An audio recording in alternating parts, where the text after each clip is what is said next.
Hello and a warm welcome from my side. My name is Florian. I'm one of the authors of the paper HIL, a hallucination identifier for large language models, which is a joint research project by Karlsruhe Institute of Technology in Germany and the University of Zurich in Switzerland.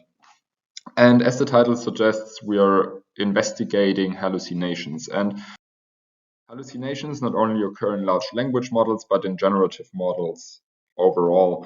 And you can see here an image-based or an AI-based image by Midjourney, which looks great at the first glance, but the longer you look, the more errors you see, especially when looking at the scooters, which just face a different direction. And this not only happens with images, but also with text.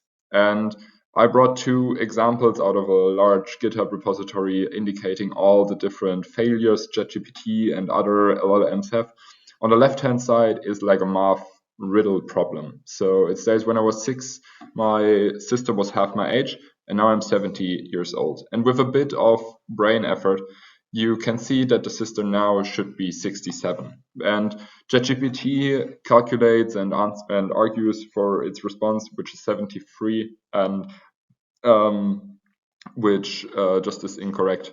On the right-hand side, I wanted to present you some cat pictures and ask ChatGPT whether it can draw me some cat pictures. And the first one, it looks pretty decent in ASCII. But then I'll ask it to make it bigger. And the larger version of the cat drawing is just moved to the right with exactly the same size. And while this is inconvenient, it's not really an issue. I mean, there are just wrong responses. This isn't an issue, at least not when we are talking about cat pictures or small math problems. But LLMs are also used to assess current political statements or maybe even assess the weather. And depending on the responses of LLMs, these answers and these responses can be incorrect as well. But research has shown that the answers of AI models can influence the user's general and political beliefs, and therefore changing or at least shaping the behavior of these users in general and in politics especially. And if the AI models now present incorrect information, it's called, and the users still rely on them, it's called overreliance. So they rely not only on it if the AI system's recommendation is correct, but also if it's incorrect. And at the moment, it's unforeseeable when these large language models will be error-free.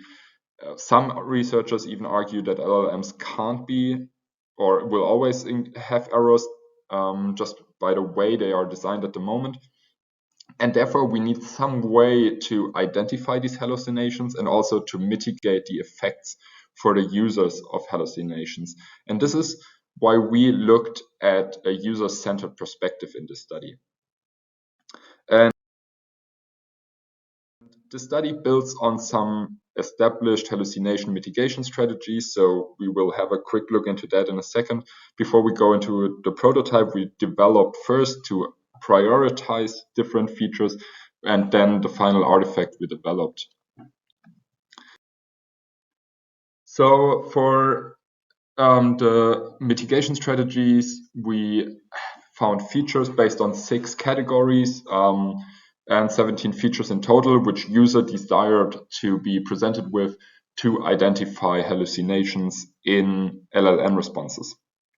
The first category would be ratings, so how confident the model is in its response, different types of source representation, some visual aids, some disclosure and some additional information, some in-text adaptations, and in the end, some customizations. But there are 17 features, and we were pretty certain that we couldn't implement all of them. So we had to prioritize the relevance of the features for the users. And this is what we did with our prototype. And for our prototype development, we went with a Wizard of Oz study. And for the Wizard of Oz study, we first had these 17 features in 6 categories and grouped them into 3 different prototypes. And each of the prototypes contained one of the features per category and had one instantiation. And you can see on right hand side that one of these prototypes, where you can see on the bottom left of the screenshot that there are sources that you can identify under uncertain information or underlined in red, as for example the last sentence at the first bullet point.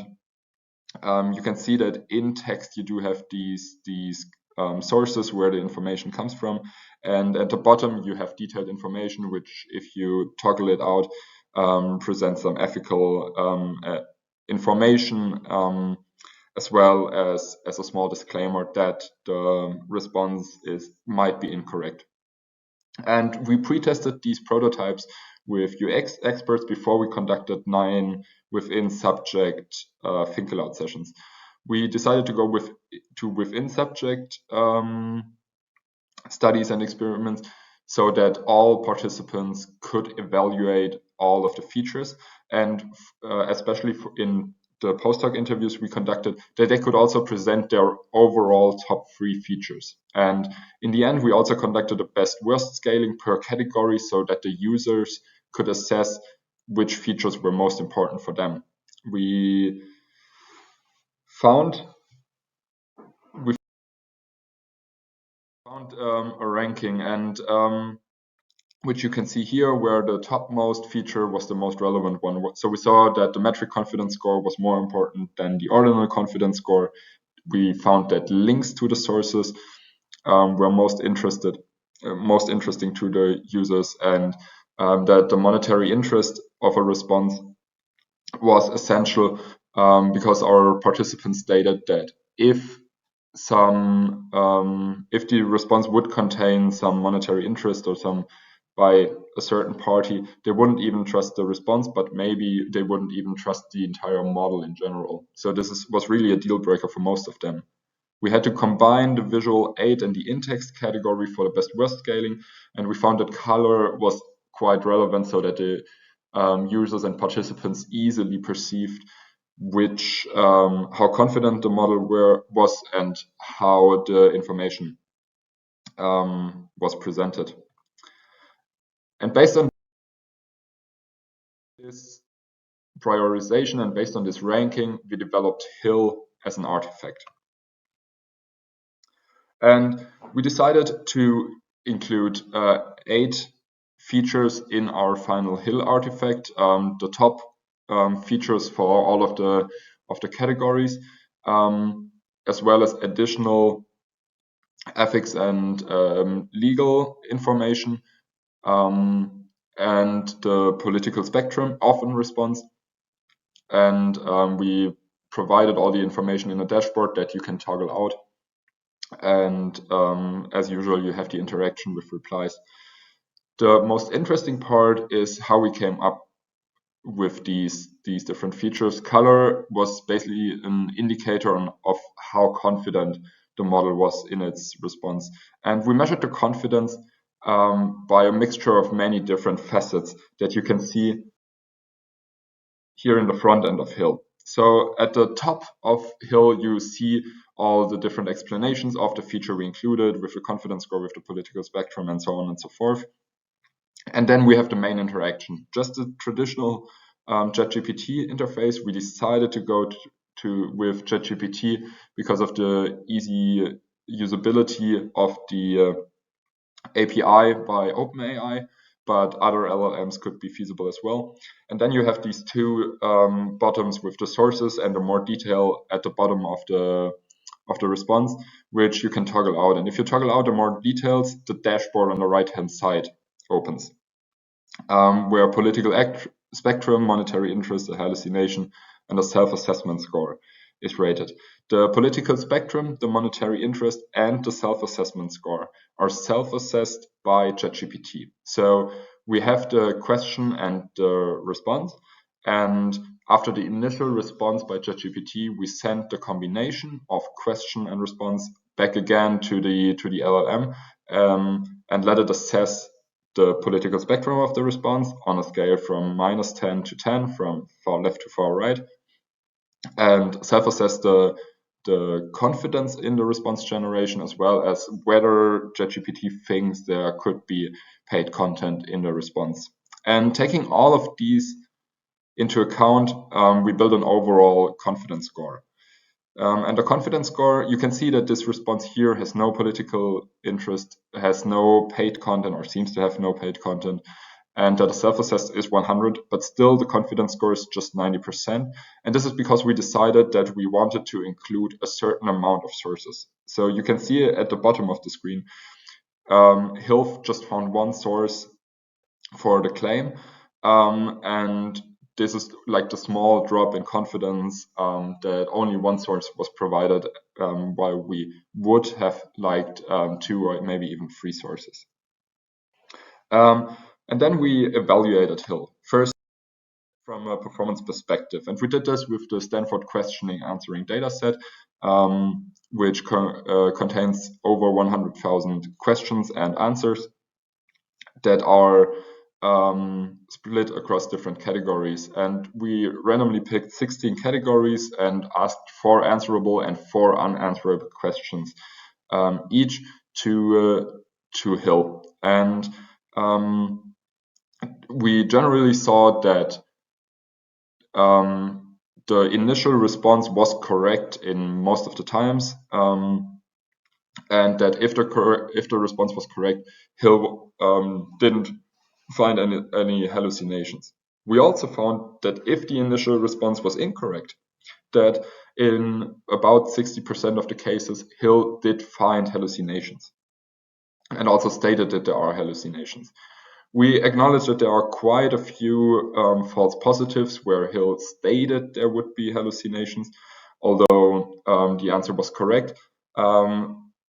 And this will need some tweaking. However, this probably isn't too bad, because we also looked at the usability, and not only at the usability from an interface perspective, but also from a validity perspective. And we saw that Hill, or that the participants in our study, saw the responses by Hill as more valid compared to traditional ChatGPT.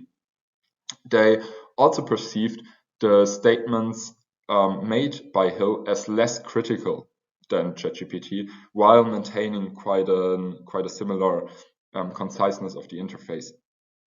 And while this is a good initial step, we might have produced even more over-reliance with that. So if the users now trust Hill even more and Hill doesn't identify any hallucinations, they might even enhance, or this might even strengthen the over-reliance on false responses. And therefore we conducted some semi-structured interviews with a focus on the reliance on LLM responses, where we had the users interact with ChatGPT and with Hill with the Stanford questioning answering dataset, where the users explained a bit on why, on what they perceived from the response and why they relied on that. And so they said that they assess if the response fits into the current understanding. And what was quite interesting is that they perceived a confidence score of 77% is too little to rely on. So you really, they really need a high confidence score to use and to rely on the answer. So now we built this great tool. So what is the benefit of that? So with the user-centered approach, we especially incorporated what users desired when interacting with LLMs. And based on the self-assessed strategy of our implementation, the approach is complementary to the LLM architecture and allows extendability to other LLMs. We conducted this study with GPT 3.5, but the exact same artifact still runs on GPT 4 and probably will run on Microsoft Bing or other LLMs in exactly the same way, with some smaller adaptations might even work on DALL-E and other generative models. In our evaluation, we saw that Hill is generally able to identify hallucinations. However, there are still a few ways to tweak and to improve the response. And Our approach should be generalizable not only to question and answering tasks, but also to other LLM tasks, maybe like text summary or even producing creative text. And that's it from my side. If you do have any questions, feel free to shoot me an email. And otherwise, thanks for listening and see you next time.